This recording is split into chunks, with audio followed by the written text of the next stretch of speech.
Here.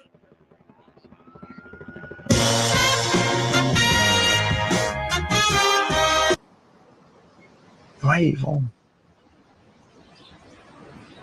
Huh? Am I like an evil person? Oh my God. I mean, absolutely. Do I not tell you that enough? You are like the most evil guy I know, man. You know, I take no pleasure in killing people. You know that, right? Man, all this talking has made me hungry. You know what I could really go for? Yoshinoya beef bowl.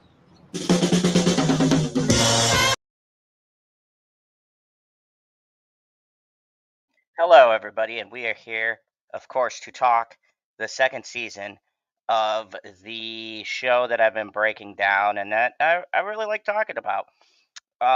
As far as shows go, I like this show because of the themes and things like that. And so, in the first season, I titled it as "Can an Evil Person Become Good?" Because really, that is the question that I want to pose throughout this whole review, retrospective, whatever you want to call it. But each of these will have little subtitles or little themes because I feel like each season contains a theme within that season that I'm going to be exploring and diving into. So, as the title of this video goes, hey, what's up, Lemon Pie? Strap in. I will be giving a retrospective and my thoughts and the meanings and a breakdown of one of my favorite shows that HBO has produced, Barry. And this is the second season breakdown. So, strap in. This is going to be a bit of a long one. I've got a lot to talk about as this season gets more in depth than the last one, so I will be talking for a bit. So this one I have chosen to title Truth and the Lies That We Tell Ourselves because the theme of this season is going to be being truthful or people interpreting their own versions of the truth. So, what does that mean? That means that there is the truth that we see as an audience. There is a version of the truth that the characters have in their heads, and then there is the truth of the situation. And much like life, right? You hear a different story, and people hear different versions, they make different interpretations, and along the line, the truth of the matter gets skewed, and the facts get changed, and things get uh, misrepresented or forgotten or misremembered. And I think that is really the core of this season is telling the truth and people admitting things to themselves and people not admitting things to themselves. And the consequences, which will come in season 3, which I'll do later, either today or the next day, um, tomorrow or the next day, probably the next day because I have to work tomorrow. But anyways, so this season dives in to being honest and really discovering who you are, and still follows my main theme of this retrospective, which is, can somebody who is evil be redeemed? Is there a path to redemption for somebody who does what Barry does? So, if you weren't there for my retrospective, my season 1, let me kind of recap shortly. Our hero Barry, or rather the person we follow, is a depressed hitman. Um, through wacky shenanigans, he goes to kill somebody, and well, he doesn't kill them, and then gets mixed up with the Czechoslovakian mob and the Bolivian drug cartel, and through more wacky shenanigans, uh, he's wrapped up in this whole big thing. And at the end of the season, some choices were made. He killed a veteran friend of his in a very brutal scene, which I went over. Check out my last retrospective. And he killed Gene Cousineau's girlfriend, Detective Moss, who was investigating him, and finally on episode 8 figured out that he was the guy she was searching for. And despite Barry's best attempts to talk her down, she says one of the best lines ever, where he's like, "Can't you let this go?" And he goes, "What's the difference between you and me?" And she says, "I'm a cop and you're a fucking criminal." And there's something about that line that's super powerful. But you hear gunshots. Uh, a little bit of time passes. You get a very haunting shot of Sally, uh, Barry's girlfriend, asleep in this cabin, right? To the outside world, and much like the whole season is laid out, Barry is just this normal guy, just this average goofball. It's not. But you see the contrast between Sally sleeping and Kuzuno sleeping and everything, these gunshots, the silhouettes, the silence. And the season ends with him saying, "I'm done, no more, starting now," which means he's done killing. He was committed to changing. And that's where we go when the season opens up. And why I say this is the seasons of truth, it starts right from the first episode, which I'm going to do a breakdown of the episode. I'm not going to go plot point by plot point, but there's becoming characters now that are more relevant and that going forward will be more highlighted through the different seasons. So, unlike my first season, I'm going to focus on some other characters that weren't as important, but now are starting to kind of come into focus because Barry is an intriguing show, with the fact being that at a certain point, Barry is not the main focus. The show says Barry, he is in the show, don't worry. His storyline is intricate, but it really switches to where the other characters become the focus of the show. And what he does and how he affects everybody is the point of the show. So it kind of does a 180 where characters you thought were not important, in fact, become the most important characters of the show. And Barry kind of becomes a secondary character. And he is really just a catalyst for how much he fucked up all these other people's lives. Yeah, starting right now. Exactly. So let's dive into it. And so let's get into episode 1, titled "The Show Must Go On." And I love how the shows, um the different chapters are titled appropriately to what the theme of the episode is going to be. Imagine that, a show that actually like cares about continuity and all that. But this is weeks after Moss's disappearance. The police are looking for leads.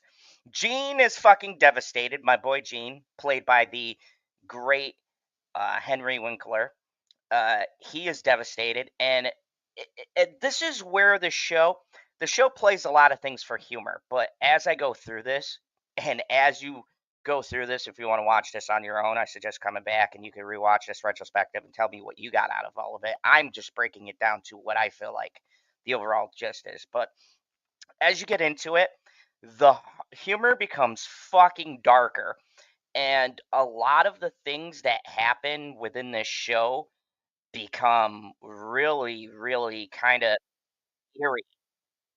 So it's yes, Bill Hader is Bill Hader is so amazing with his acting, and really he brings a lot to the show. But it becomes fucking darker, and the themes of the show become more prevalent, and really the tone becomes less funny. But not to worry, this season does have some comical moments. I'll point them out as we go along.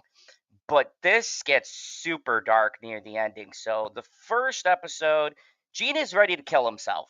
He really loved Moss. And now I haven't dove into Gene last season because this is the season where he kind of becomes a focal point. And every season, like uh, a different character kind of takes the spotlight. So Gene Cousineau and Sally become super important to this story. And we get a lot of background into what makes them tick.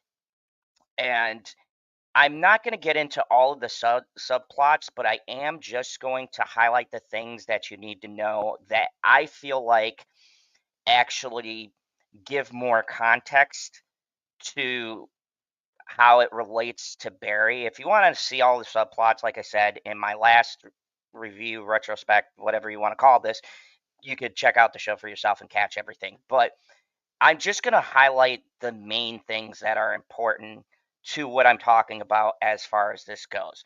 So, um, Gene is devastated and he wants to close the school down. He stops this big play that was teased at the end of the first season, and he wants to shut down the theater, which has helped Barry, in his mind, change and become a better person. So it gets to a point where Gene stops the production and the play that they're supposed to have, cancels all the shows, and he's ready to shut down the theater. And Barry's like, "You can't do that." And he's like, "No." He's like, "I can. This is all bullshit. I don't want to do this anymore." And so that is going on, and I'm going to put a pin in that because we talk about my favorite character, and I didn't bring him up last season because he becomes more prevalent in this season, but we have NoHo Hank, which is one of my favorite characters. Actually, a lot of people of the show like NoHo Hank. He's a very flamboyant um, Czechoslovakian gangster type thing, and he has an interest in the uh, kind of lieutenant of the Bolivian mob, which is Cristobal, and him and Cristobal have now built this cooperative between the Czechoslovakians and the Bolivians in a bid to kind of have a unification and take over the whole drug trade. And this is a very funny storyline, and really until about the end of season 3 into season 4, NoHo Hank is the like comic relief that gives you a little bit of levity from the really heavy topics that is going on as you're watching the show. But uh, their their relationship is growing, and this is another thing I want to point out because, as I said, I'm going to point things out as I go through these seasons. But about truths and lies people tell each other. And Barry doesn't want to kill people. And he has this lie to himself that he is a good person. And I'm going to disprove that when we get to the end of the show. But NoHo Hank comes and he needs Barry's help to stop some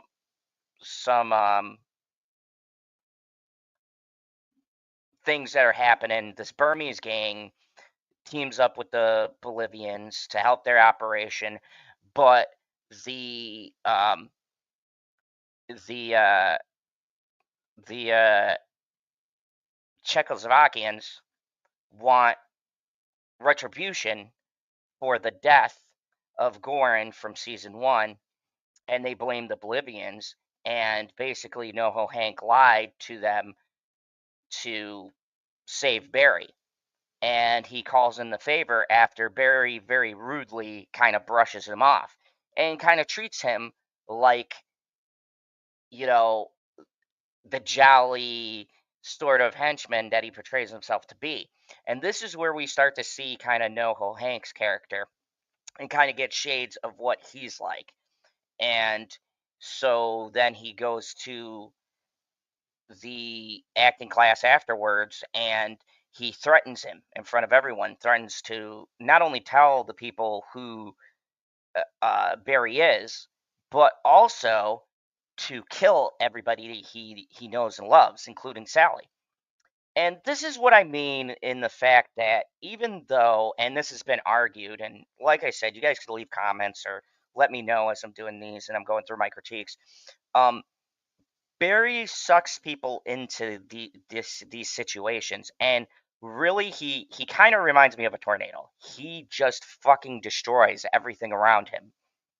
And even though outwardly and the way Bill Hader plays the character, and I'm going to dive more into his psychology and the things that happen to him as we go through this review, but even though you can have sympathy towards this character, And this is a great show to argue the nuances and things like that because it's so fucking well written. But even though maybe outwardly um, Barry is not the traditional bad guy, he actually is a bad guy, and at the very least, fucking broken. And there, even in the first season, all the way up to the end of this show, there are clues that despite what the show writes and how they present Barry as a hook to keep you watching, he's not a good guy and he doesn't deserve a good ending. And it's kind of opposite from like shows like Breaking Bad and Better Call Saul, right? They become lovable and people have argued for years whether Walter White was right and stuff like that because shows have given you like that option. But really in this show, and I'll lay it out several times, Barry is not a good guy. He's just not. He's not a good he's not even really a protagonist. From the very beginning, the show lets you know he's kind of a piece of shit. And even though we get deeper insights and we get more reveals, and I'm going to go over deeper layers to his characters, it doesn't excuse the fact that he's just a fucking terrible person. And like by the end, he becomes truly a horrendous individual. Like pretty much evil, pretty much narcissistic, self-absorbed, very much very interested in self-preservation and willing to also dilute and lie to himself in order to keep this perception of who he thinks he is. But that's not the reality based on what he does. Uh, yes, exactly. To me, Walt grew worse and worse during Breaking Bad as well. And yeah, see, that's the difference in the thing that I like about Barry as opposed to Breaking Bad.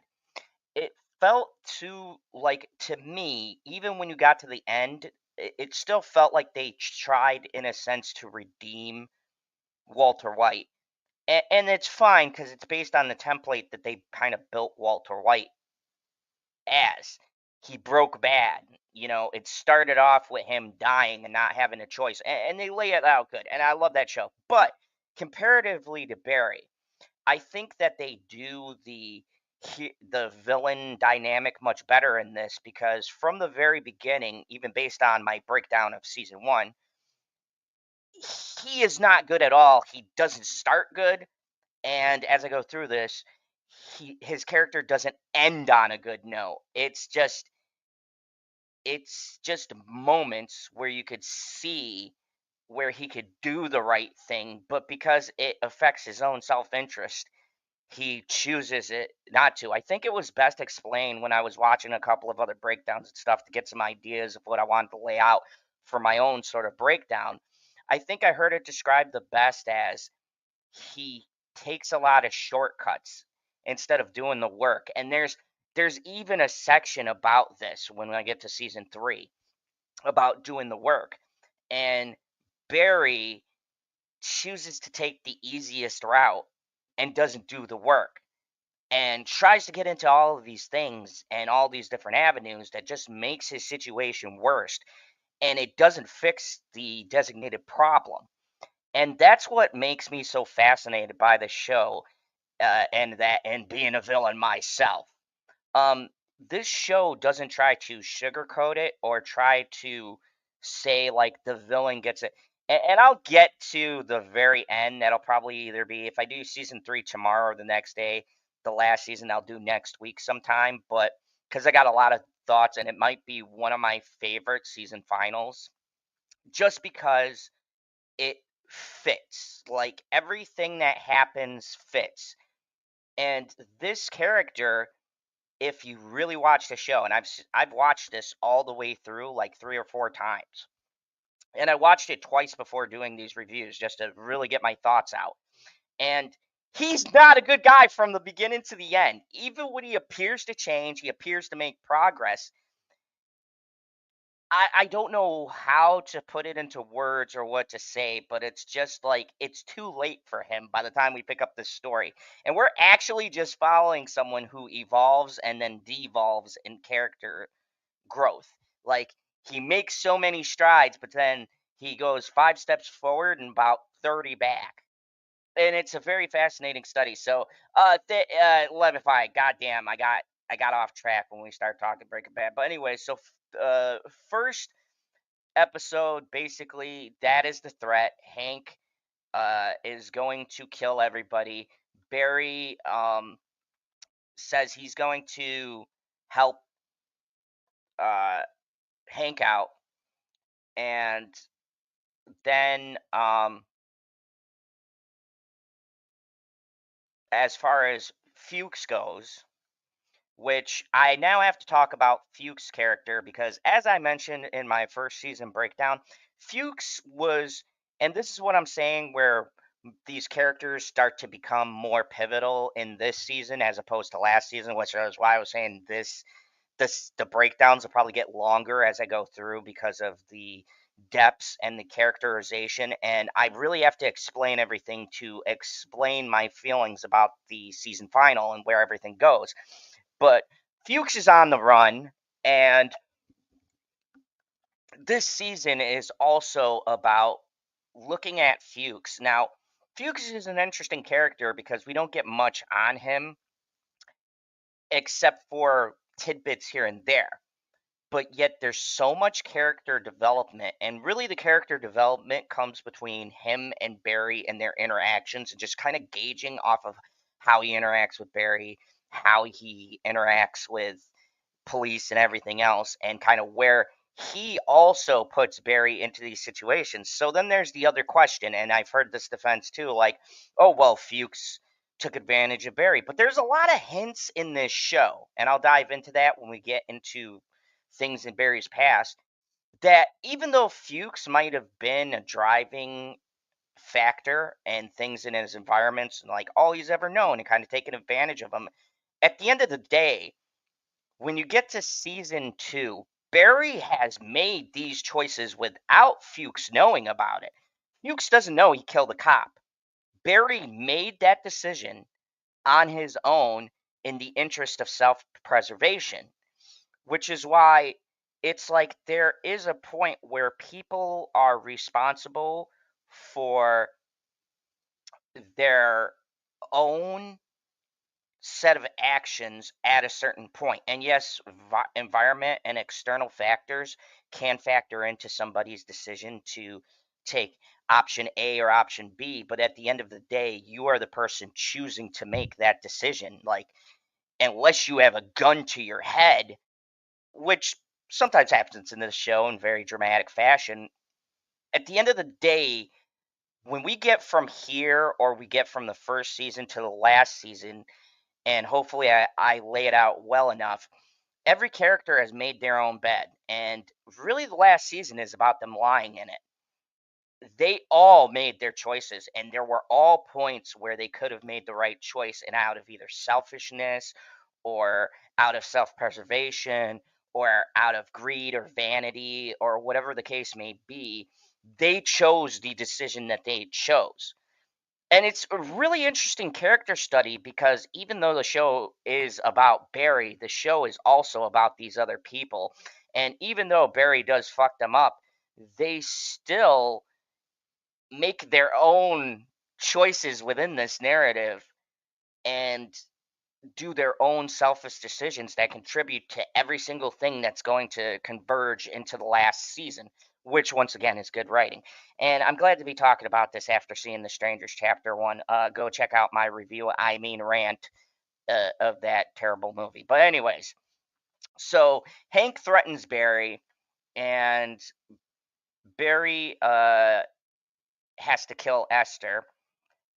Fuchs is arrested in Cleveland for trying to hire a new hitman to replace Barry, and he was tied up in Goran's basement in the last season, and his tooth was on the ground, so the DNA was there, and Detective Loach, who was the partner of Detective Moss, figures out that um, that Fuchs and Barry are working together, and so he is going to use Fuchs to get to Barry, and it looks or appears to be revenge for his partner's death, and we're going to cover that in one of my favorite episodes of the season.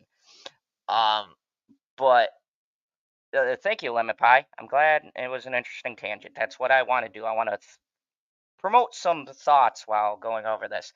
Thank God this is only 8 episodes. My God, if this was like 13 or 16 episodes, this would probably be a 3-hour video. But anyways, so already the thing that I like about the first episode in season 2, and I would argue this is probably the strongest season, not my favorite, but the strongest as far as really setting up the story and building the blocks leading into the epic conclusion of this show. And what I really love is that A, this show doesn't overstay its welcome, and B, I see the narrative through lines and that the writers had a plan. And I've said this many times talking about different shows. I hate shows that go on for too long where they don't seem to have an idea.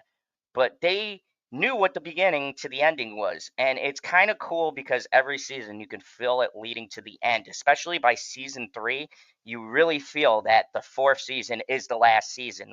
All the pieces are on the board and you kind of don't know where it's going to go, but you feel the finality of a lot of things. And I think season 2, if there's 4 seasons, this is kind of the halfway point. This really feels like um, almost a good starting-ish point for the rise of certain characters and the fall of other characters. So episode 2 is called The Power of No. And in this one, Hank enlists Barry to kill Esther, but Barry doesn't want to take a life because he has made this vow. He's not going to kill anybody. And he goes to kill Esther and then can't pull the trigger. And while this is happening, he is starting to have flashbacks of his time in the service. Now, in a bid to save the school, he tells Gene Cousineau his story of what he did in Afghanistan. And as someone who is a vet and I have some issues of my own, I especially a lot of this shit really hits home and also makes this character really easy to identify with. And so he tells Gene about the first time he killed, and they do a reinterpretation. And this is also a great commentary on Hollywood and the entertainment industry and how they take things and change it and morph it from what the actual story is. And don't worry, I'm going to follow this up because, like I said, there's a lot for me to talk about and a lot that kind of ties into what I'm trying to explain and also what I feel like each season, each thing represents in the show as a whole. And there's a huge statement, and this also goes into that theme of truth and then the things we tell ourselves or the things Hollywood would tell themselves, right? There's this whole kind of through line in the show of through the theater we see things interpreted and then in Barry's mind, we'll see what actually happened. So as he's telling this story in Iraq of how he killed 7 people, the theater people acted out as if he had remorse or he was feeling guilt. And this is going to come back later, but he actually doesn't have any guilt or remorse. As a matter of fact, he killed 7 people um, with a sniper, and his friend congratulated him and gave him positive reinforcement. And remember, in first season, I said that's what the theater did for him too. And the positive reinforcement made him feel good about himself and gave him a sort of permission to do what he does. And this is another factor that kind of starts him down this dark path and is contributing to his darkness that he has inside. So, as he's telling this story of shooting 7 people in Afghanistan over 700 yards, the people acting it out as if they were Barry and this other guy, the dude starts crying, he's breaking down because that should be the normal human response. But then we see the actual events played in Barry's mind and they're celebrating. His best friends are going, "Yeah, man, you fucking shot him." They're like, "Dude, he shot 7 people, like 700 yards." Yeah, and in a sense, it was kind of a bit of a hard part for me to watch because that is the truth. And the fact is, you have to do those things to get through some of the the the tough stuff, and you need that kind of camaraderie. But for Barry, who lost his parents and doesn't have a sense of how to interact with people, this would normally be positive reinforcement, but it's in the wrong direction. And now you start to kind of see the psyche of how Barry got these ideas in his head, how he started to go down this path that he's on. Because unlike most stories, we're not looking at a man who starts good and his descent into evil. This is he was an evil dude. And now we're backtracking to the events that led him to this point. And like even now, he is the villain. And I'm gonna justify my point as I continue, but Barry is the villain. And you're not actually watching a show about a good guy going bad or a bad guy like The Sopranos trying to change. This is a bad guy who tries to be good, but through wacky shenanigans, it doesn't work out this way. And at a certain point, tricks himself into thinking he's good, but he's really not. And really, at the end of the day, and I'll explain this more when we get into the 4th season, but the story is actually about the people he's ruined along the way. The people we see in the background who come to the forefront of the story, Sally, Jean, NoHo Hank, Fugues, these are the people who are actually the protagonists. Ah, got you interested, right? These people are our heroes. And it's really clever starting everything off with Barry and following Barry a whole season and then bringing these other people into the forefront of the show because I don't even think subconsciously and think about it as you watch a show and you get into season 2 and you get into season 3 and season 4 and you notice even watch Bill Hader's role and stuff like that, and you'll notice a lot more people start coming in the forefront to where you get to the final season and a lot of episodes and things focus on the other characters.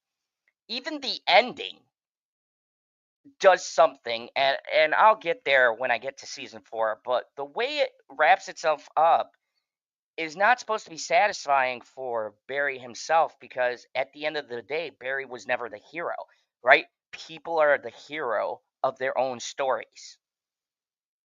But Barry's the villain. And that's what's so masterful about this show. Because your hero is not the guy we're initially following. We're following the bad guy.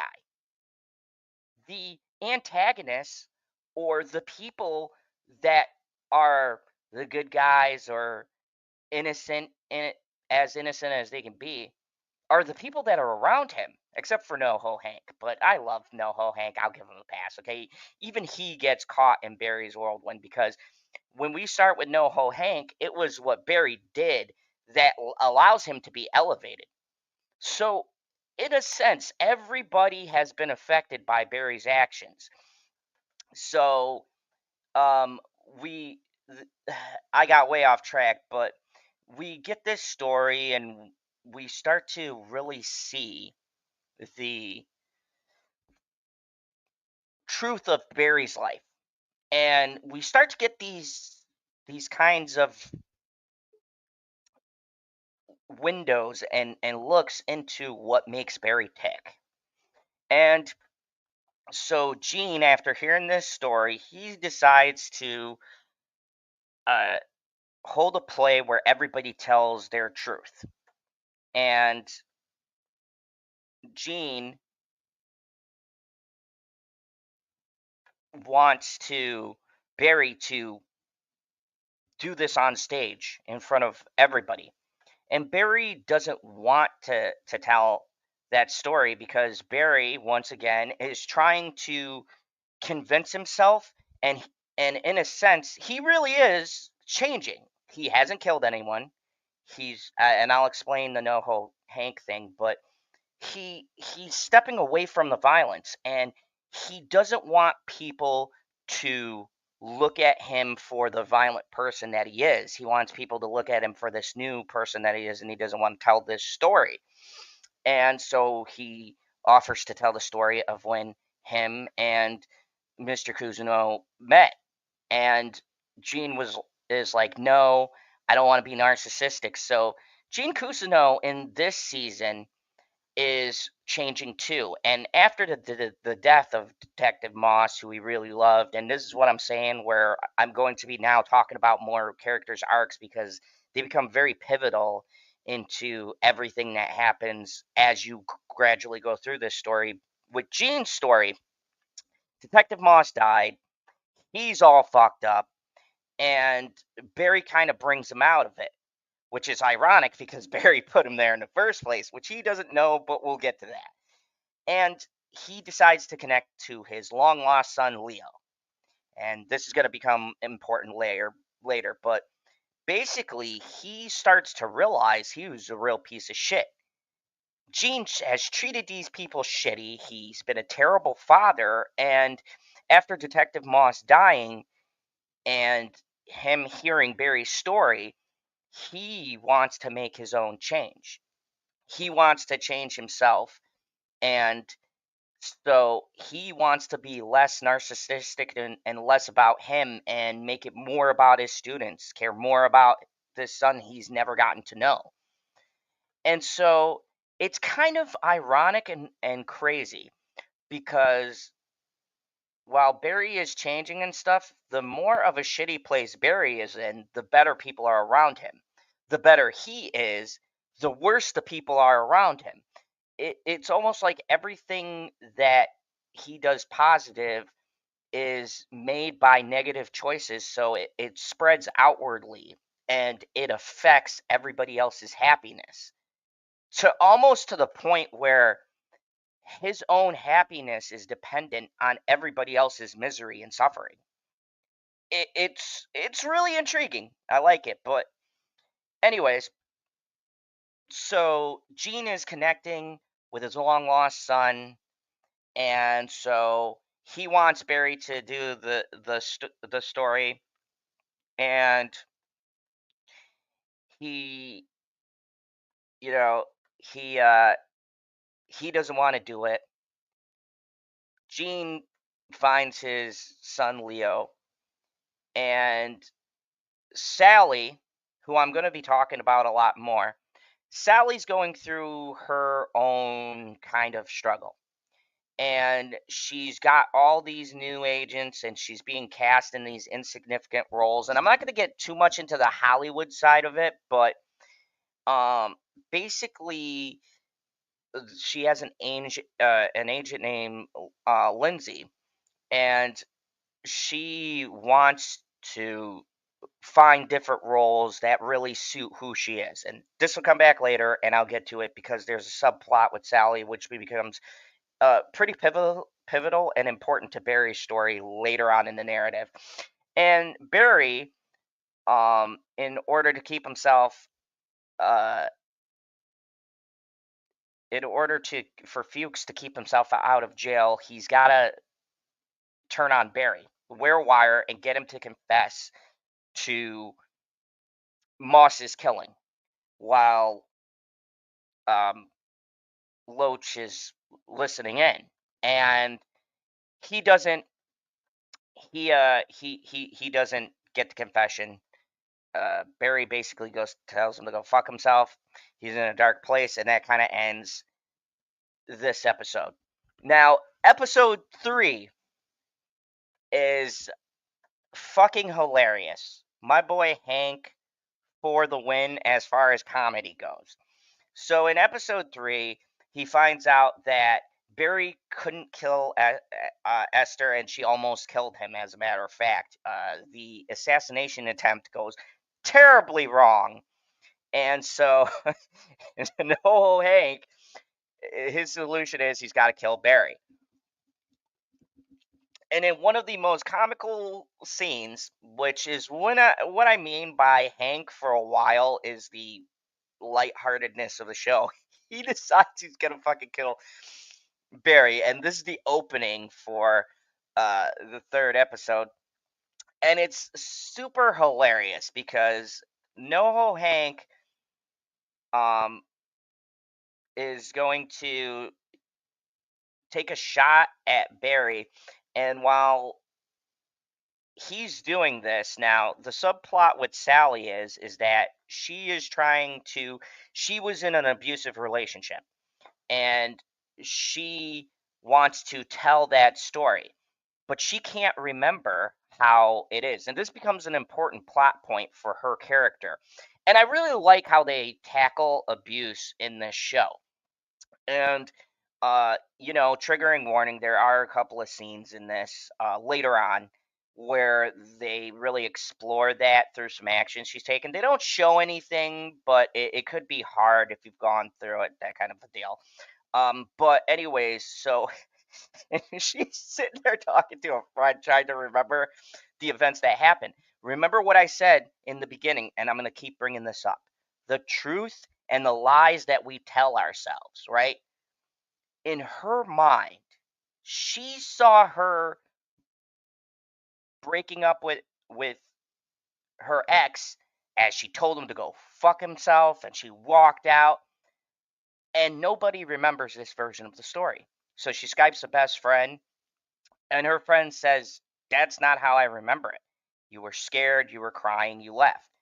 And this is going to come back later, but it actually doesn't dawn on her. She's going, "Oh, no, no, no, you don't remember it. Okay, I'm sorry. I told you wrong, right?" And I think this is handled well because in those situations, that's what a lot of people who are victims of this go through, right? You want to remember things in a less traumatic way, and not and you may not even, because of how the events happened, you may not be able to recall what actually happened, because in the moment, I mean, it's the most traumatic thing you can go through.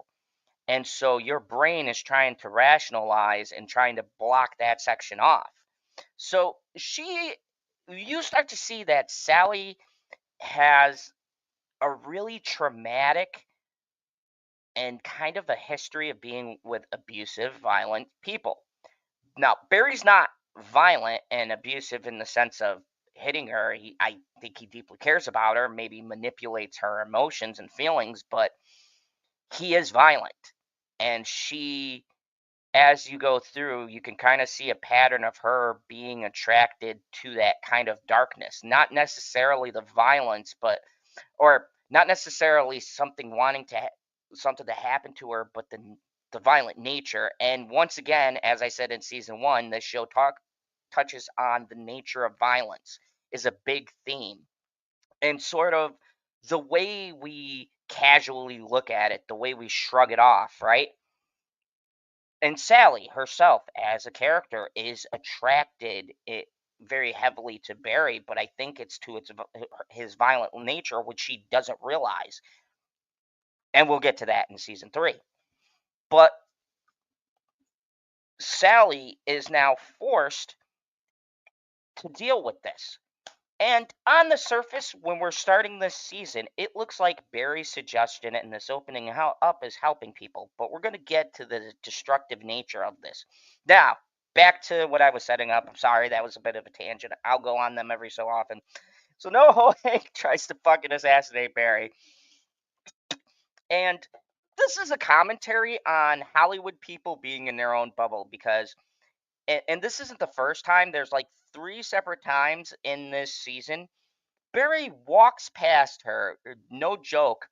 Like they're shooting, they use silencers. Barry fucking walks out of the room with a loaded gun to his side, and she's like, "Hey, honey, everything all right?" He's like, "Yeah, I'll be right back." And clicks the gun back and goes, just walks out. And this is what I mean, where it's really dark humor because it's not actually fucking funny when you think about the context of what's happening, but the situation that it's in is fucking hilarious because this isn't the first time he's gonna walk past people with a fucking 9mm pistol silence and nobody notices that he's going to like fucking kill somebody.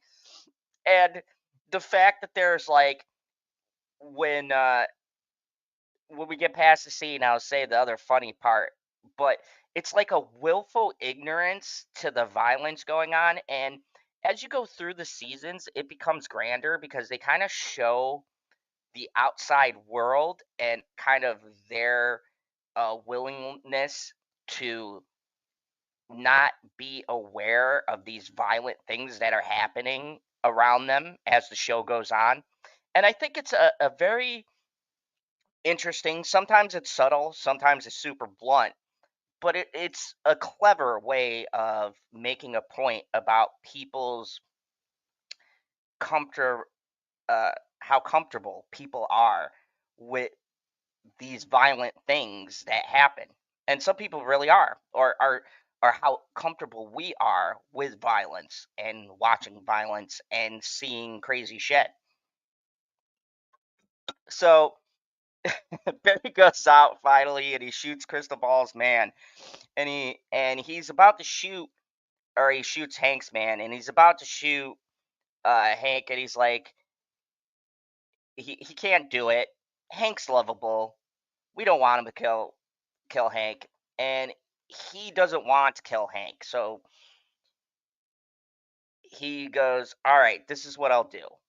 I am not going to kill Esther myself, but I will make you an army of assassins, and I will train them, and then you go out and you kill her yourself, and you'll have this army, and our debt is paid." So NoHo Hank is like, "Yes," and then he does this. He does this ridiculous dance. And just the way it's set up, and this is what I'm talking about with the humor of the show. He talks. The guy is like, "Oh, you fucking shot me." And he's like, "Yeah, he fucking shot you. You're terrible. He's terrible. Look at him." And he goes, "Yeah, I'll train the people to be better." And he goes, "I am good." He goes, "No, you suck. Look at you. You're bleeding." And it's just these moments where it's very, very dark, but it is hilarious. And like I said, situational humor. So I wanted to bring that point up because it is a very funny little bit. And then Fuchs tries to approach Barry again. And this time, Barry talks to Fuchs because Barry realizes that he doesn't have people in his life who are like friends. He doesn't have people who actually know him and know about him and his mission. And so while he was in Afghanistan, after sniping the people, they were in a village and his best friend got shot.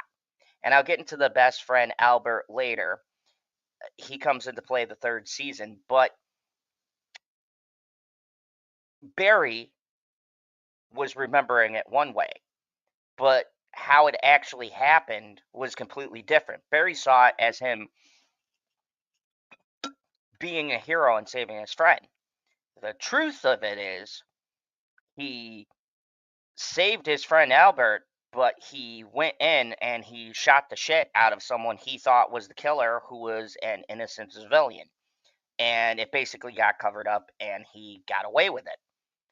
And this is another point or another junction, and I don't put this on Barry's character. This is one of those circumstantial kind of things where this is another point that breaks him. And so Barry's problems, I feel, are at this point in his life. See, I think Barry was capable of freely thinking and not being manipulated by the people around him. And he lost that at that moment of time. And I'll be touching on this in later seasons, but Barry has now hid behind taking orders from other people. In season 1, he justified it by thinking he was murdering bad people. And when that didn't work and he had to kill innocent people on his own accord, he justifies it as he's going to stop after this one kill. So Barry started taking orders because he couldn't trust his judgment after he made the decision to kill this innocent person. And it gives the audience another layer to kind of feel sympathetic. And I'll admit, going through this show the first time, I was on board. And the end of the whole show throws me until you rewatch it. And this is the kind of show you got to rewatch, and then you see that, and you can kind of start to break down what's actually going on. When you initially watch this, you really feel bad for Barry because his ability to stop reasoning, to stop making his own decisions, are based on this moment where he killed this civilian. And that's why he listens to Fuchs. That's why he lets people order him around.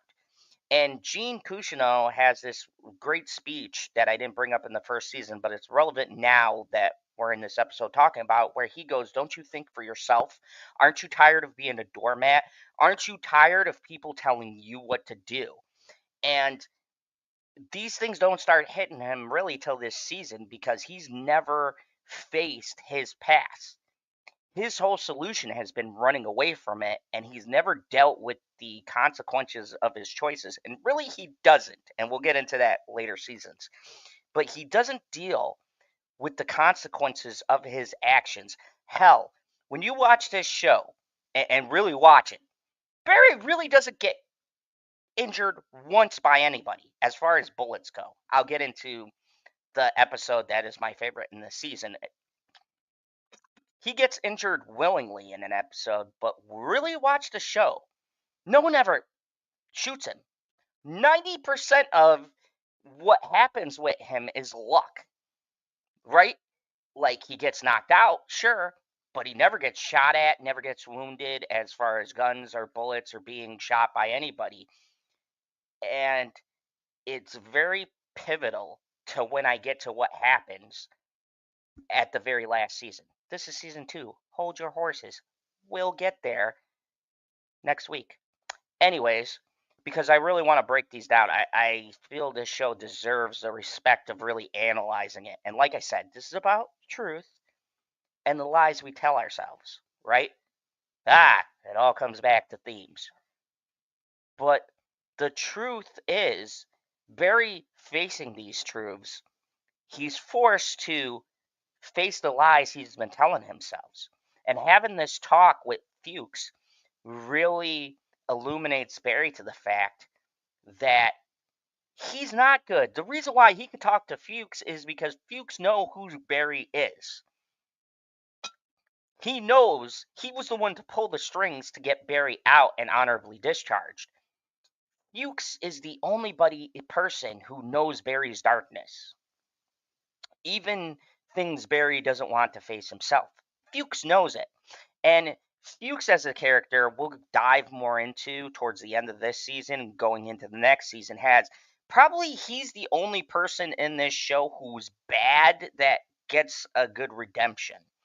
Because there will be a turning point for his character that even Barry never really has. Barry, in a sense, is kind of a static character. He gives the illusion of changing, but he never actually changes through this show. He just makes good decisions at the moment, but his way of thinking changes, but he never changes as a character. He stays pretty consistent throughout this whole show. And thank you, Lemon Pie. The show is really good. Hopefully, I give an intriguing and in-depth and good analysis. But anyways, so Hank is working with Barry, and after Barry and Fuchs have this discussion, and he gets the uh, um, Cornegall story, Fuchs advises against him telling the story, and they have an emotional moment. And meanwhile, Sally decides to tell the story of the night she left her abusive ex-husband, and she talks. The guy's name is Sam, and she is also lying to herself.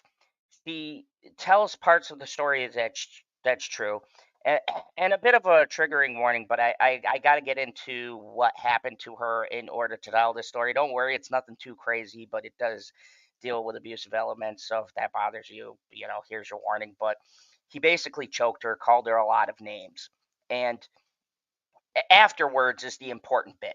So after he choked her and apologized, in her mind, and once again, the lies we tell ourselves, she says, "You piece of shit, I'm leaving you," and storms out and triumphantly leaves. But when she calls her friend, and when she talks about it, and when she really mulls it over, she comes to the realization, and this is something she's never faced. And this season is a lot about people who don't face the reality of the situations that have wounded them. Barry does not want to face his past. He'd rather forget about it. And Sally chooses to misremember the events, or it might be a defensive mechanism because she is an abuse victim. And she's choosing to remember she was strong. And she has the realization that she wasn't. She was a victim. And she didn't do anything to stop it. She accepted it. And this is going to play into later episodes. And Sally, and I'm going to stop for a minute and talk about her, is a very, very, she's probably one of my favorite characters as far as growth goes, because she goes through a shit ton in this show. And she not only goes from like an abusive guy, and I'm just laughing because it's the irony. And once again, this is dark humor.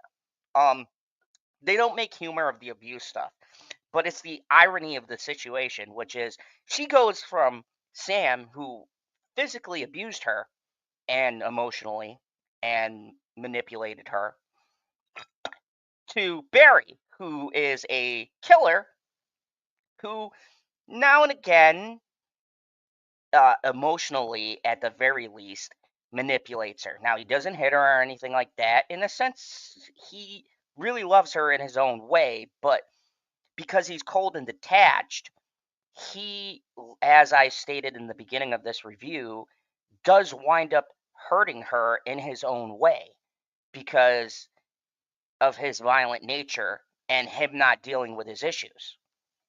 So, as she's telling this story, she decides that she wants Barry to play her boyfriend Sam. And now Barry doesn't want to do the story, but he doesn't want to hurt her. And a lot of this also too is this false sense of security for the audience, and kind of this narrative they want you to believe, because that's the key to the show, right? You can't fully hate Barry because we got to follow him until you get to the final seasons. So it's this.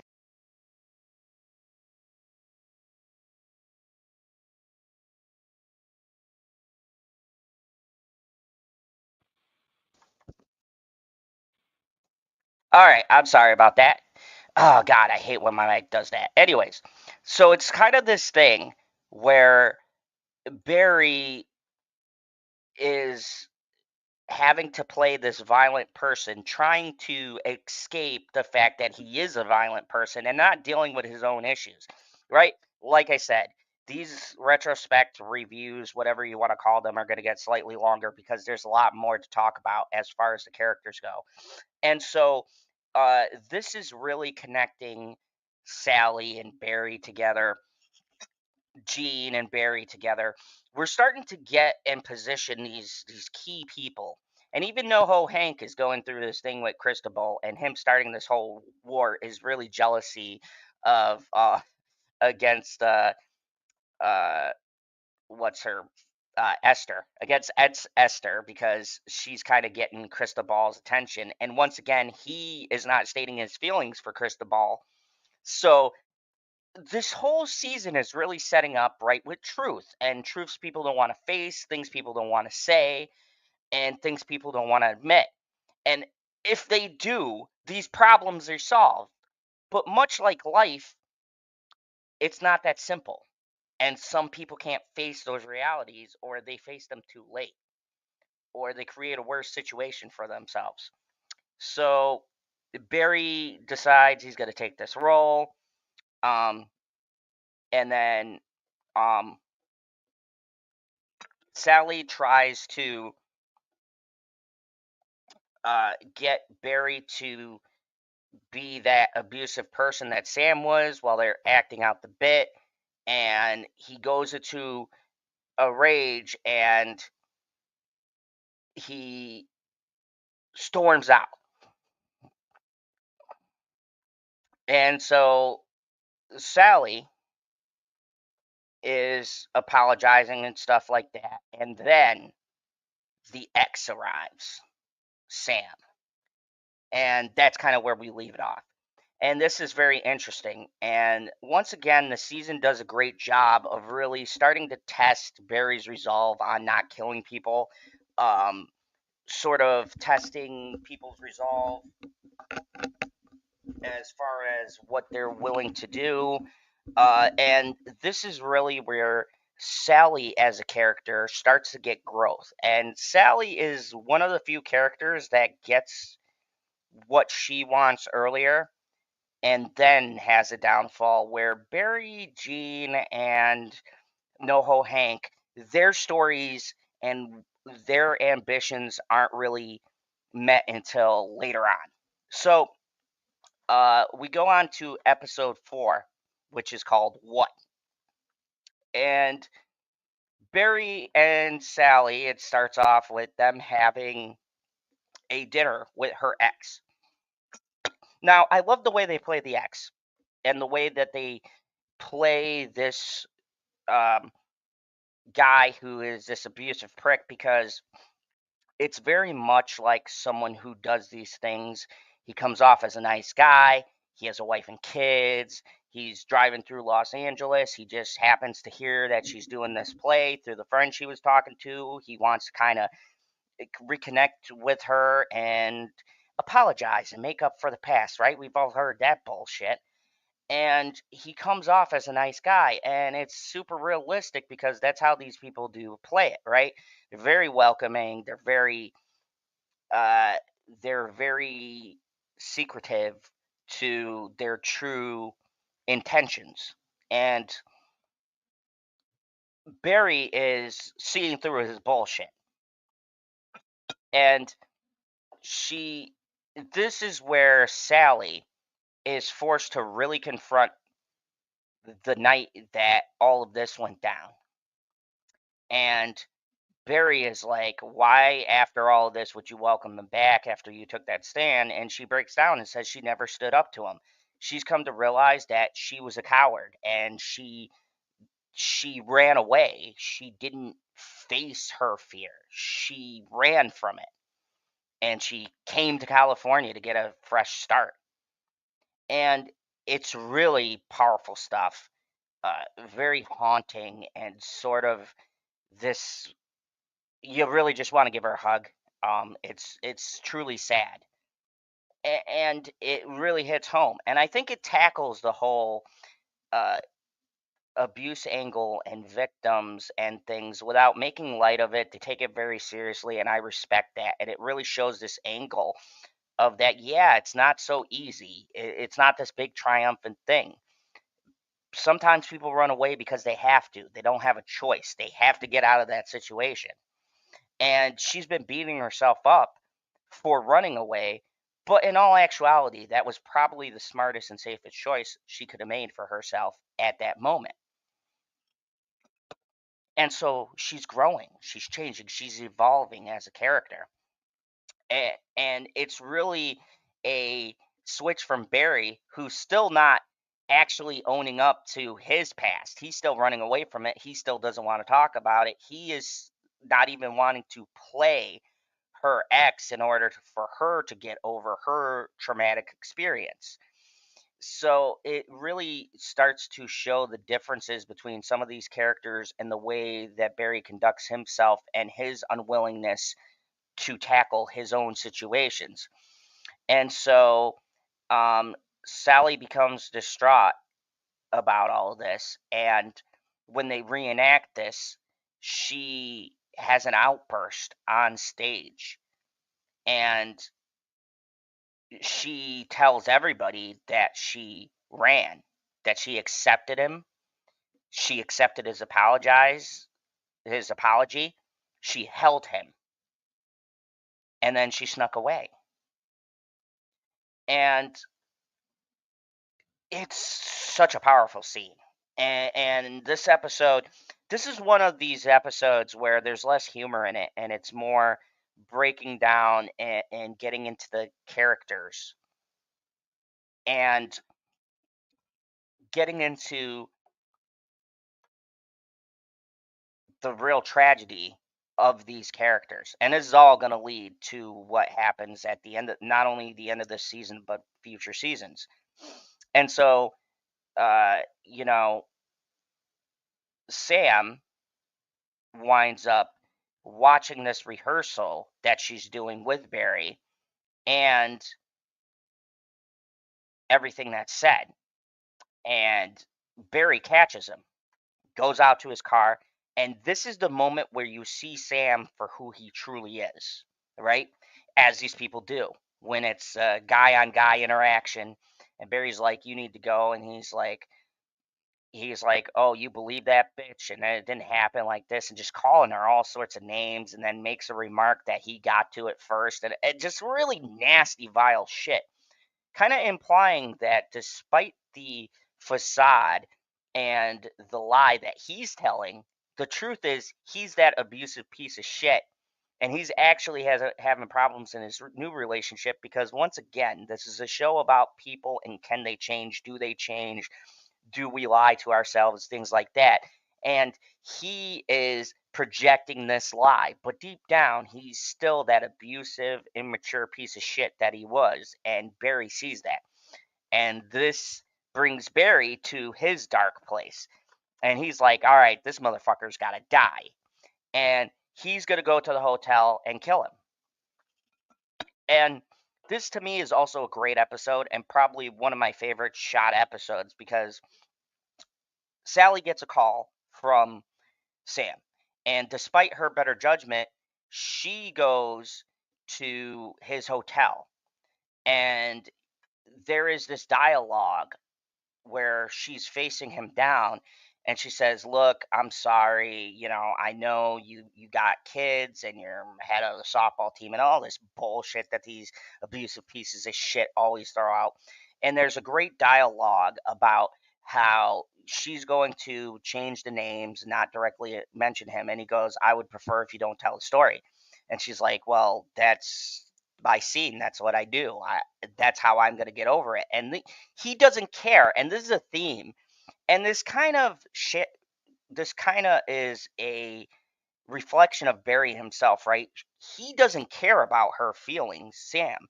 He only cares that it'll affect his reputation, it'll affect his standing, him. It's all about him. And it clicks for her.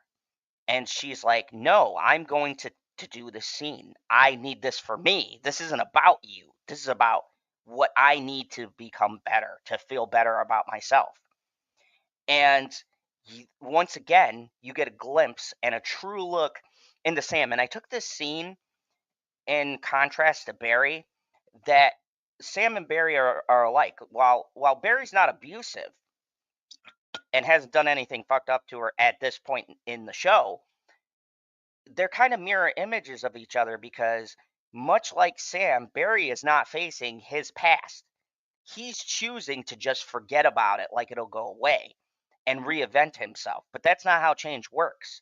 You can't just, like, acting right is about becoming another character, but you can't do it literally because the facade never lasts. And that's what these two retroactively have done. They have put on a facade and tried to become these people that they want to become, but they never change what was broken inside of them. They've never done the work to fix themselves. And until you do that, you can't become a new person. And that's when it's revealed he's having problems with his wife. He's taken this trip. It's really alluded to what's going on with Sam because Sam isn't really an important character. He's just kind of setting up the growth for Sally and, in a sense, Barry. And Barry's there with a fucking gun in the shadows, ready to kill this dude. And he's about to come in and shoot him and realizes that Sally's there. He quickly dodges back. And this was also good too because this kind of shows without Barry's sense of justice, this is Sally growing as a person. And he yells at her and he calls her all sorts of names, but she stands her ground and she walks out of the room and she is resolved to do this scene because at the end of the day, it's not about making somebody else feel better. It's about her growing and getting over this really traumatic thing that's happened to her in her life. And it also protects Barry from breaking his promise so far to not kill anybody. And to Barry's credit, at least in this season, he doesn't kill him. And Barry is just broken at this point. And I want to highlight Bill Hader's performance for a second. When he goes to the car and there's kind of like this silence, and then he screams out like this guttural, visceral, primal scream, like an animal almost. It's really chilling. It's haunting. There's so much pain and anger. And this is where they sort of start to allude that not only does Barry really have a problem with dealing with this shit that broke him, but he has this uncontrollable rage that he suppresses. And the more he suppresses it, the more emotionally he inflicts this trauma on himself. And it's like this vicious circle. And initially, Barry's not dealing with anything that could really help him. He's not addressing this anger that he has. He's not addressing these things he's done in the past.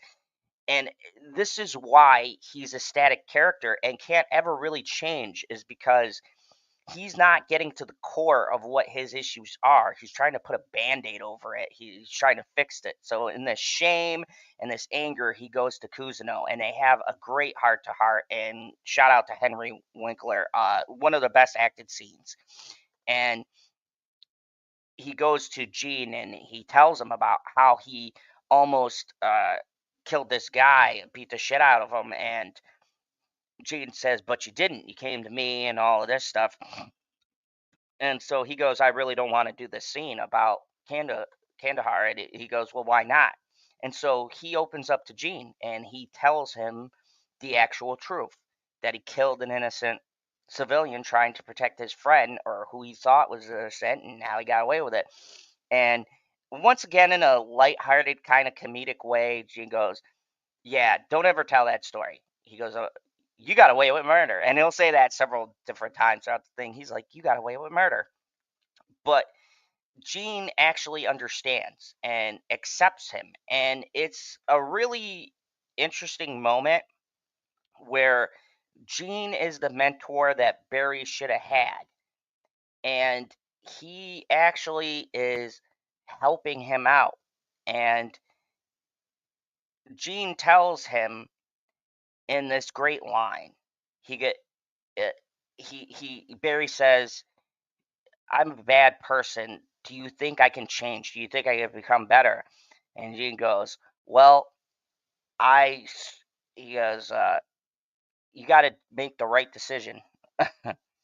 Unfortunately, I have to make a call. Be back in a bit. Okay, lemon pie. I'll still be here. Anyways, Gene goes to him and he goes, "Barry, I certainly hope you can, because I've got to believe human beings can change, that we can evolve, that we can become better. Because if we can't, my friend, then you and me are both doomed." And that's really foreshadowing what's going to happen at the end of this show. And really what the ending of this series is about, that has people very divided. Some people really like the fourth season, some people don't. I do. I think it's an excellent ending. We'll get there. But it really foreshadows kind of the fate of these two, almost father son kind of dynamic that they have. This mentor and mentee kind of relationship. And it kind of highlights, unfortunately, the doomed nature of these two characters, because they've kind of made decisions in their lives that have brought them down to this destructive path. And it's only going to get worse. So, uh, he lifts his spirits. Barry goes to Fuchs Hotel to share Gene's advice, and he's super excited. But in his willingness to bring Fuchs into the fold with him, he makes the mistake of Loach being there with the recording device, and he busts Barry. And this is where your heart drops. And when I first saw this, I thought this was the moment he was going to be shot, he was going to be killed, something was going to happen. But no. Once again, people using Barry as a tool, as a weapon for their own evil purposes. Loach actually wants to recruit Barry to kill his wife's new lover that she ran away with, which was hinted towards the end of season 1 and into season 2. So then we get to my favorite episode, which is called Ronnie and Lily. And this is a very comedic episode, even though it's super dark. So Ronnie is the new lover of Loach's ex-wife. And Barry, it starts off with Barry being there to kill Ronnie, but he, like it's stated, doesn't want to kill Ronnie. And I'm going to chalk this up as he still sticks to his no killing thing, even though it appears that way. They have this big fight. And it's super humorous because Barry is trying everything not to kill this man. And the dude is a taekwondo master. He's got tons of championships, all of this stuff. And him and he has this funny monologue about telling Roddy to just leave for a couple of months and help pretend that the job is done. And through hilarity, Roddy decides that he's just gonna beat the shit out of him, and they get into this huge fight. And then finally, he punches Roddy in the throat and collapses windpipe. So, despite this man having a collapsed windpipe, he beats the ever living shit out of uh out of Barry. And it's quite a funny. This is it's very visceral and it's very violent. And the violence, once again, is used as kind of satire, right? And you definitely will laugh at this because the setup for a lot of things is just downright hilarious. And so he wounds him, and then Ronnie's daughter comes in, Lily. And he finds out that not only is his daughter also trained in martial arts, but she's kind of weird. And I love kids, but this kid is fucking weird. And it's stated several times through the episode. She's almost like inhuman. She isn't very vocal. Um, they allude to the fact that she might have a kind of Asperger's or something like that, some kind of something. And the martial arts and her father has been working with her through this to open her up, but she fucks Barry up. She jumps on the countertops. She takes a butcher knife. She stabs him several times. Fucking hilarity ensues. This little girl is like a little spider monkey, just jumping all over the place. She jumps on Barry's back with a fucking butcher knife, starts stabbing him, and he throws her off his back. He's like limping out of the house. And he this goes Fuchs. And he gets in the car, and Fuchs is like, "Did you kill him?" And he's like, "Yeah, I gotta go to the hospital." And like I said, this is a little side story and probably my favorite episode of the season. But as they were going down the road, Barry tells Fuchs that there was a little girl who saw him and could kill him. And Fuchs is like, well, fuck that. Killing kids are tough or whatever, but we got to kill this kid because they're going to be able to identify us.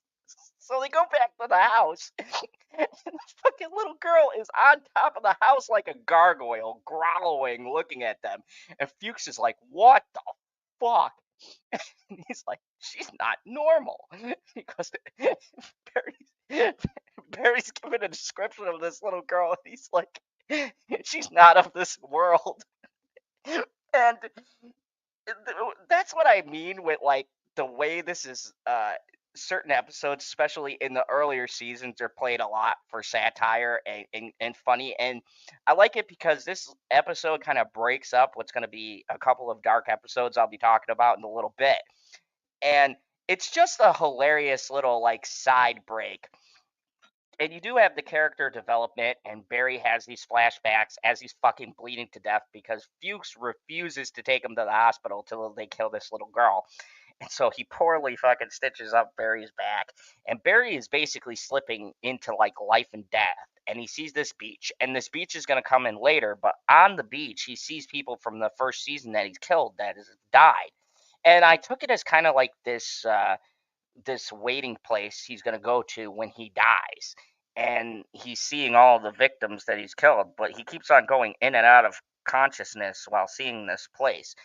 And they go back when he gets stitches up to try to get him, uh and Fuchs, being the kind of comic relief that he is, he uses super glue on Barry's back to kind of hold the stitches together. And super glues his hand to the steering wheel. The little girl jumps on the hood of their car, and they have the windows open, and she goes into the windows, and she is right behind Fuchs, and she just latches onto his face. And Fuchs is like, Barry, take your gun out and shoot her. He's like, I'm not going to shoot a little girl. He goes, Barry, fucking take your gun out and shoot her, please. And he's like, okay. Shake your head around to try to get her off you. And she locked on like a pit bull on this man's face. And it goes like this and sort of like, like she takes off half of his cheek. And the way he just goes, ah, the whole fucking episode is really hilarious. And so they go back to the fucking convenience store, and Fuchs can't go in because he super glued his fucking hands to the steering wheel. So he can't get his hands off of the steering wheel without ripping them off. So he goes tells him to get paint thinner and a couple of bandages to bandage up his face. And through cosmic fucking luck, Ronnie, who he thought he killed by hitting him and essentially cracking his windpipe, this man is such a badass that he is in the grocery store getting a neck brace as Bill Hader, Barry, is getting stitches and shit to get Fuchs's hand off. So now Bill Hader is still trying to reason with Ronnie, and he's like, look, man, I do not want to kill you. Let's call this a draw. All right. Your daughter's looking for you. You hide, and we'll call this even. And more wacky shenanigans happen. They wind up fighting in this store. And then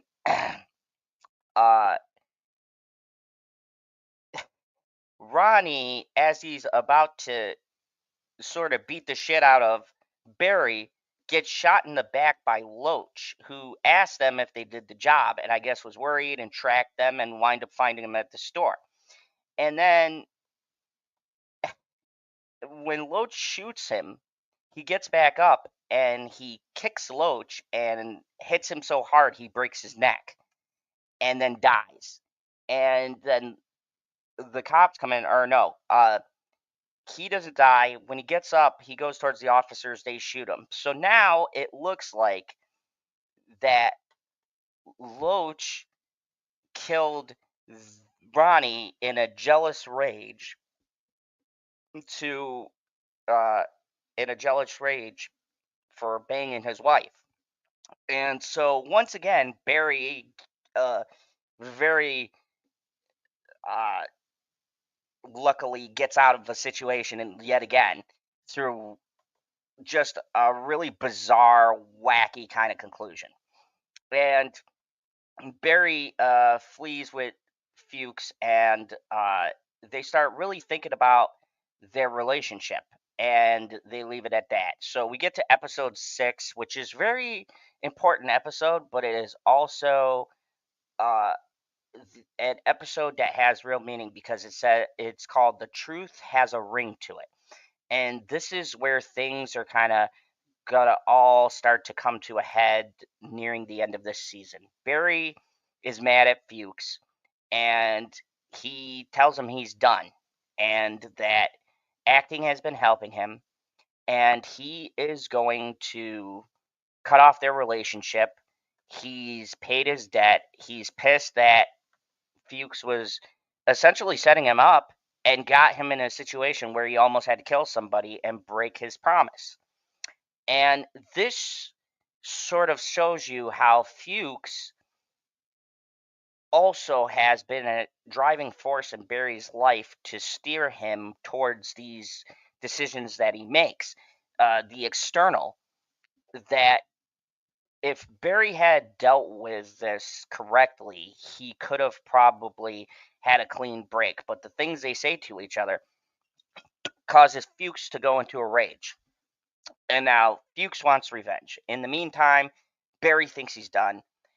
Going back to Sally character, she's rewritten the scene to tell the truth about her relationship with Sam, but modified it after doing the reading to the class, because when she tells the truth, she feels the weight of it, and she feels the people's almost judgment on her. Barry asked for Jean's help because while Sally was doing this scene, this audition, he wound up getting a fucking job super easy.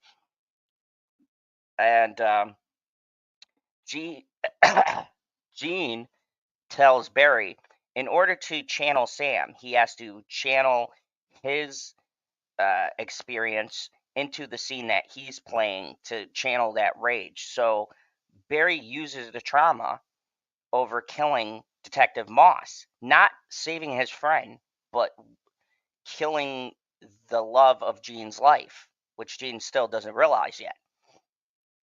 And he actually goes into a rage, and this is a tough scene to watch if you've been through this. And it's not because anything happens, but it's just the way the show frames things, and the way they portray this violence is very realistic. So if you have issues with that kind of stuff, I would suggest kind of skipping this episode, because it dives deep into these kind of traumatic things and abuse, and him channeling this, he really gets in the headspace as actors are supposed to do, and for the first time gives a really emotional performance.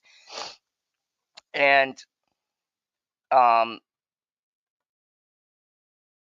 after doing this, the person working for Sally, Lindsay, her manager, offers her to help. And Barry finishes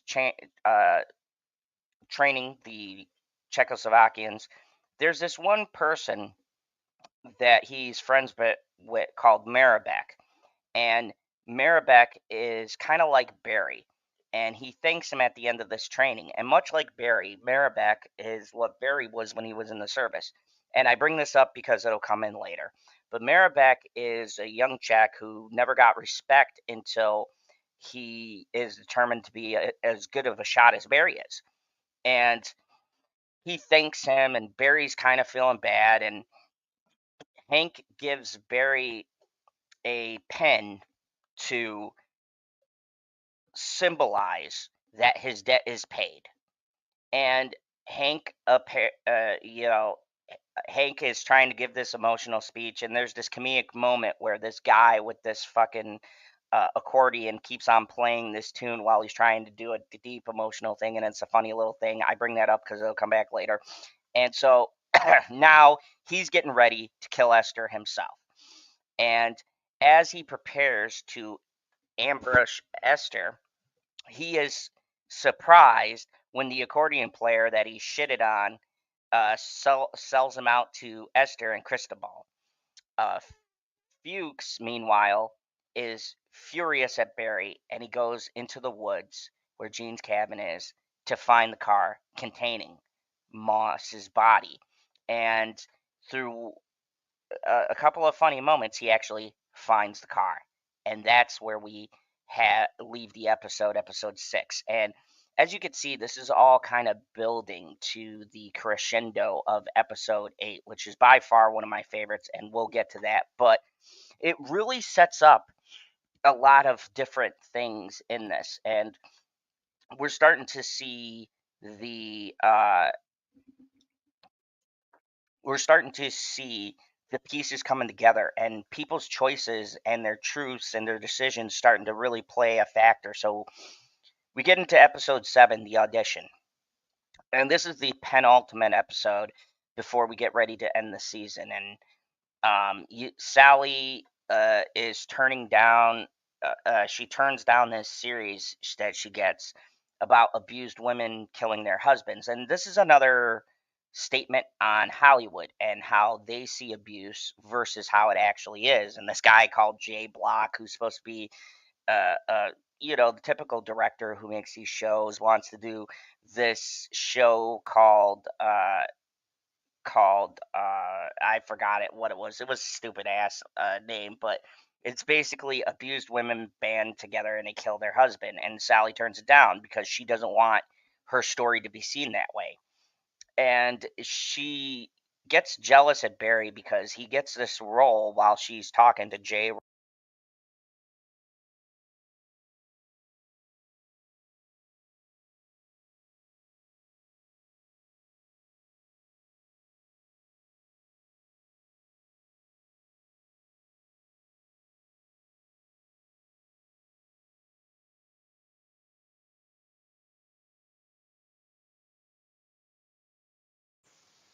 All right, sorry about that.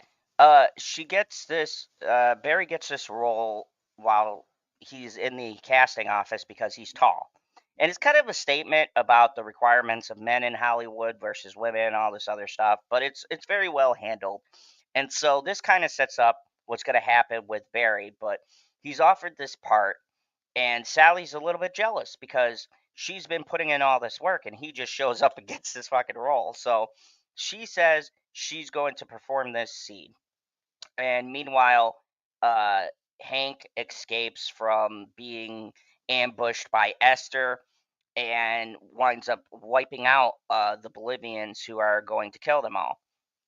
And they kind of abandon Hank due to his poor leadership. And Maribek, who Barry trained and is the standout, winds up taking the lead. Meanwhile, uh, Barry's going to his audition. Gene doesn't show up for the audition, and he gets a call from Fuchs from Gene Cousineau's phone. He pretends to be a private detective, and he's going to lead Gene to Detective Moss's body. And Barry is super pissed, and he's at this audition, and he winds up doing the audition, but then he winds up leaving to go save his mentor and to prevent Fuchs from showing the truth. And um, he leads Gene down to the car, and after opening the trunk with Moss's body in it, Gene becomes distraught. And once again, great acting from Henry Winkler. He's broken down, he's crying, and Fuchs calls the police and confesses as Gene Cousineau to murdering her.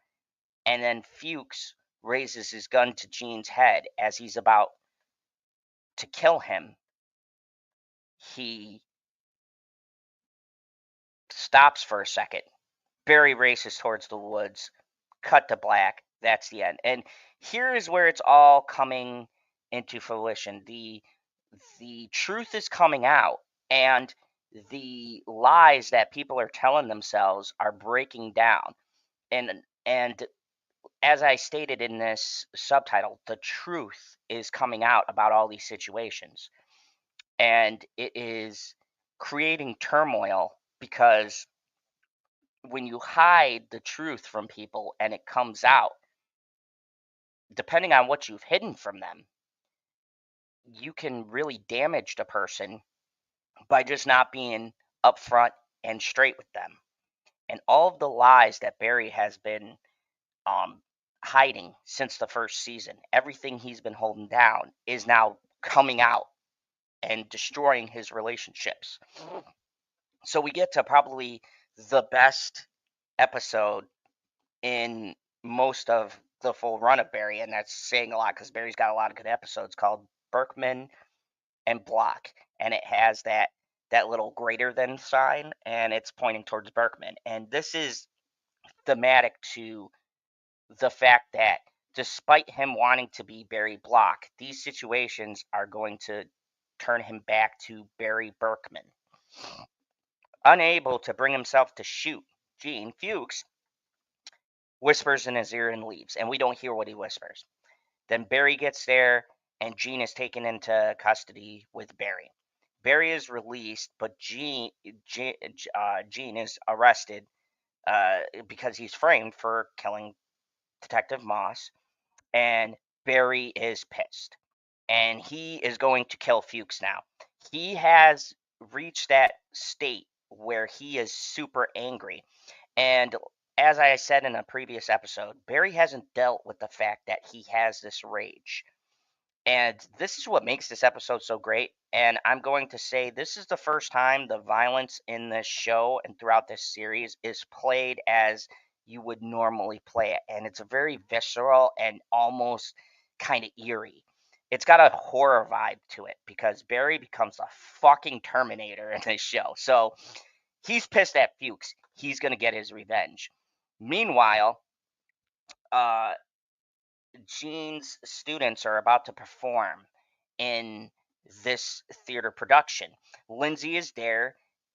This is Sally's last chance to make a break, and Sally changes the scene on Barry during the mid performance. See, she was going to act it out and tell the truth. But once again, there's the truth and there's the lie, and Hollywood plays on that, and sometimes the lie plays better. And she plays it how she originally wrote it, which she made a strong, confident stand and she left Sam. And Barry is just in a bad mind state. And after she changes it without telling Barry, he just breaks because Sally lied and Barry was prepared to tell the truth. And it reaffirms this thought in Barry's mind that you don't have to tell the truth. And that's why this title is The Truth and the Lies We Tell Ourselves. Because at the end of the day, she can't even confront the truth. Like, she's dealt with Sam. I'd say she's dealt with people more healthy than Barry and Cousineau. And so Barry is thrown by this and he walks out. And now he is going to take out Fuchs. He's had enough of his shit. Meanwhile, Hank and the Czechoslovakians have moved into a Buddhist monastery. The Burmese are prepared for war, and the Burmese and the Bolivians are together. Fuchs goes there seeking protection, and he brokers a peace. And it's kind of hilarious. This bit's played for laughs, where he makes this whole big monologue, but there's a little bit of importance in that monologue where he realizes Barry has changed, and this deeply hurt Fuchs, even though he went about like framing his mentor Gene for a murder he didn't commit. And he tells Barry, he goes, "Why don't you just tell the truth?" And like I said, the truth is the main theme and a running theme in this season. Barry doesn't want to tell the truth, right? He sees the truth as uh, too hard. He wants to take the shortcut. So he does wind up getting Gene Cousineau off, but it's not by telling his own role. And this is going to haunt everybody in the long term, but we'll get to that. So Gene gets off, and they find some evidence that uh, saves Gene while Fuchs is brokering this peace, because he uses Hank's little pin that he gave him, saying he was released. He put it in the trunk, and that frees Gene Crusoe because now they think the Czechs killed Detective Moss. And he kind of throws Hank under the bus. My boy NoHo Hank. Love you, Hank. Anyways, he throws him under the bus. And this really, they have kind of a weird friendship, but this really shows that Barry will throw people under the bus to protect people that he loves, and he'll kill people to protect himself. He's mainly about self-preservation, but he'll do things for people he cares about. And this is going to come back to haunt him in the long term. But anyways, the police release Gene to his son Leo, um, and Barry is happy that Gene is released, but he receives a text from Hank saying that Fuchs is there, not realizing that Fuchs and Barry are in a bit of a falling out. So Barry goes to the monastery, and in one of the most badass and really chilling scenes of violence, it's almost like a fucking horror movie. He goes through and fucking kills everybody. Now, remember I mentioned Maribek, who he trained, and is this young guy who kind of reminds him of him. Now he goes through, starts shooting all of these people, and the violence is so visceral in this scene. And this is where the show does something where they're, once again, the show never glorifies the violence. The whole point is the statement on violence and how desensitized we are to it. So a lot of it is like sudden, quick deaths. But this is the one time where the camera zooms in as Barry is shooting someone and shoots him in the head, and the blood splatters, and they zoom into it, and they zoom into Bill Hader's face. And Bill Hader is such an underrated actor. The rage, the look on his face of anger, he's just like in this almost non-responsive state, where he is just mowing down these people with no regard, does not care who they are. He wants Fuchs, and he's yelling Fuchs and just fucking blasting all of these people. And he kills, in this one episode, he kills at least like fucking, I don't know, damn near 2 armies. It's got to be like 10, 15 people. And uh he shoots Esther right away. And Maribek, the person that he trained, helps Fuchs escape. And he gets to where Maribek is, and Maribek goes, Betty, like a friend. And Barry fucking shoots him right in the head. And there's something so cold and so visceral about this moment in this episode, where you really see the evil in Barry. Like, a lot of people said they didn't understand the ending, and I will get to season 4 probably next week. Like I said, I'm breaking this down season per season, my thoughts and things like that. But in this one particular season, just taking into account if you've only seen season 1 and 2 and you get to this point, this really is the first indicator that Barry is the villain. He is the bad guy. Seeing his rage and just the viciousness and the way they heighten the violence in this scene, he is a monster. He's a demon. He's fucking ripping through these people like they're nothing. And this is where I say he gets lucky, because a lot of people recognize him, so they don't take the shot right away, or when they're shooting, he kind of moves out of the way, or he just kills people so quick they don't have a chance to react. And this is going to come into play into how everything ends at the last season. But it's so visceral and so violent, and his expression is so intense and so blank and just evil. He's got the most evil look without like doing a snarling face or some kind of ridiculously. Bill Hader plays it eerily straight, and it's like a horror movie. And I want to talk about how they use light and dark, because that plays a lot, especially as we go into the next season, which I'll probably talk about tomorrow or the next day. um there's a moment where he kills everyone and realizes that Fuchs escapes. And he escapes in the car, and he shoots him, and he's yelling Fuchs, and he comes out of this haze. And throughout this whole thing, Barry has not killed a single person until this episode.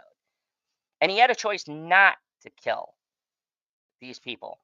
And he just realizes that he broke that, and he gets depressed again, and he realizes a truth, hence the title, right? That he's been lying to himself about. And that is he's a good person, that he can change, that he doesn't have this anger, that he could be like everybody else. And it's this realization in the way Bill Hader plays it, and the looks and the expression on his face. And then they do this thing, which is a motif that will come in strongly later, between the light and the dark. When he first enters the monastery, there's all of these lights, but as guns are going off and he's shooting people and shooting out lights to keep himself in darkness and killing all of these people, the hallway becomes completely black. And when he gets to the end of the door, and then he looks down this hallway, and he's in this room, and it's brightly lit, and he walks into the darkness, and it's symbolic to him accepting this darkness inside of him, and almost being defeated by it, right? He's stepping out of this light that he's had, all of this acting, the people he's met, the kind of change, and finally being truthful with himself. That this darkness is where he thrives. This is what he does. This is who he is. And he fades slowly into the black. And it's such a powerful shot, and it's a little shot, but it's very symbolic to this journey that Barry has been on for this whole entire season. Because at the end of the day, he's accepted that he is this person, and that no matter how hard he tries, he can't change this. Levify says it sounds like Hader was wasted on SNL. Oh, greatly. His acting is superb. Keep in mind, too, he acted, directed, wrote. He directed a lot of the last season, and he wrote and co-produced this whole show. Fucking yes, definitely wasted on SNL. But he fades into this darkness, and as we get to wrapping the rest of the season up, Esther is dead, Maribek is dead, Hank, our lovable buddy, fucking took cover and lived. Love Hank. Just great character. So no hoes alive, baby. And later that evening, we cut to Gene Cousineau. And Gene has not had time to process everything that's happened. Gene hasn't had this time to really take in everything that's happened. So he's in bed.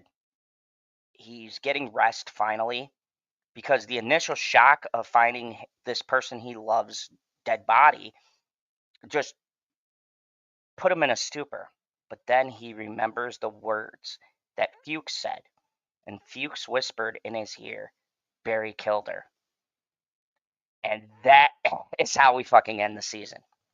And of course, our boy NoHo Hank, once again, Barry helps him because he winds up becoming the head when Baltar, the second in command to the army of Chechnya, comes and sees all these people dead. He thinks Hank did it. So Hank gets a promotion. Gene remembers Fuchs's words. And that's where we leave this. So at the end of the day, the truth comes out no matter how much you try to hide it. And to give you a preview, my next season, the next stream is going to be called Consequences, because the third season is going to be about the consequences after the truth is revealed. And the the things that the characters are going to have to face as a direct result of their actions from the first season to this one. And then the third season kind of builds more on it. But we're going to see more consequences to the actions of everybody's choices. We're going to see the consequences of everybody's decisions all the way up to season 3. And then my final season review for season 4 will be called Legacy. And it will deal with, as the season does, the legacy that's left behind of everybody and, that whole thing. And season 3 is going to be a really long one because there's a lot that happens. And there's a lot I'm going to have to break down with each character as we sort of converge into our final season. And season 3 on is going to kind of minimize a lot of things with Barry and bring a lot more of these other people up front. And then season 4, really, Barry kind of steps back and we start to see more of the other characters as a result of Barry's choices. But see, Barry never really goes away. He's, like I said, the driving force behind what happens to these characters. Because at the end of the day, even though we're following him, Barry's the bad guy. And season 2, and I didn't really think about it until I've rewatched this again and analyzing this show. This is the season. This is the moment. Despite the first season where he killed his friend, you can make it a lot of excuses, but this is the moment where you truly see Barry's rage. And the fact that his choices from the first season and his lies have finally caught up to him. And by the time he admits these things to himself, he's caused more damage and created more situations and caused more pain for the people around him. And season 3, I'm going to label it consequences because it's going to be the consequences of everything that's happened so far. The next season is all about the choices that everyone has been making and reaping what they sow, so to speak. And you're not going to get the full repercussions till season 4, but really a lot of the consequences start to take effect in season 3 because season 4 is the final season. So season 3 is where you start to set up the pieces on the board for the end game, so to speak. And really, season 3 is about people facing the consequences of the choices that they've made from seasons 1 and 2. And we're going to see that with Sally. We're going to see that with Barry. We're going to see it with NoHo. We're going to see it with Gene and with Fuchs. And everything kind of comes to a head. And then season 4 is going to be kind of like the settling point, and like I said, legacies. And it's going to deal a lot with how people want to be remembered after they're dead, and how Hollywood and how stories and things that we tell, how they're changed and morphed, and how people are truly remembered after they pass. And I'll leave it at that because I don't want to spoil anything until you get to my season 4 breakdown. Thank you anyways for joining me for my season 2 analysis and breakdown of the show Barry. I really enjoyed doing this. This one's slightly longer than my first breakdown because there's a lot to talk about. There's a lot more characters who get the spotlight. There's a lot more different situations and things to break down in the show. And as I go into season 3, which will probably be even bigger, and then season 4 will be my biggest because all of the themes and stuff kind of tie in together and help me draw my overall analysis and conclusion for this show and what I truly think the showrunners and everybody is trying to say, because there's so much going on. It's a commentary on Hollywood, the media, violence, how we perceive violence, the sort of desensitized nature of people who watch these things. And it does it in a smart and clever way. And it makes you really think. And it makes you question everything that you're watching in the show while you're watching it. And it's a super clever show. That's all I can say. It's super clever. It's good all the way through. It's shot very well, and it's a meditation on human nature. And yeah, I'm gonna take off my philosophical hat now, put it away until we get ready for season 3. Thank you everybody for watching. If you like this, hit that like button. Share your thoughts in the comments below. Let me know, what do you think these things mean to you? Do you think I'm spot on? Do you have your own theories? Please share them with me. And tell me what you think of the show Barry in general. Have you seen it? Have you not seen it? Do you like it? I can't wait to get to season 4 because it's kind of divisive. Some people like the ending, some people don't. I love it. I think it's a very fitting ending, but give me your comments. And thank you very much for joining me for this. I really appreciate you guys sitting back and listening to me ramble, even if you just popped in and you're like, what the fuck is he talking about? I appreciate you guys watching me. And this Tuesday, I will be having a watch along for The Strangers Part Dos. Strangers Pray at Night. So join me in Pop Culture PB for that. I'm looking to start up my tier list again this Wednesday. Hopefully, I'm just trying to get everybody together. We've had things come up and going on, but I like to restart the tier list and all of that fun stuff. So I will also be shooting videos here and there, doing my separate horror movie, regular movies, just different reviews throughout the week on my cell phone, initial reactions, and I've been having good response to those videos. So thank you very much for checking those out. And as always, remember, there is only one rule here in the Phantom Zone: kneel before General Zod.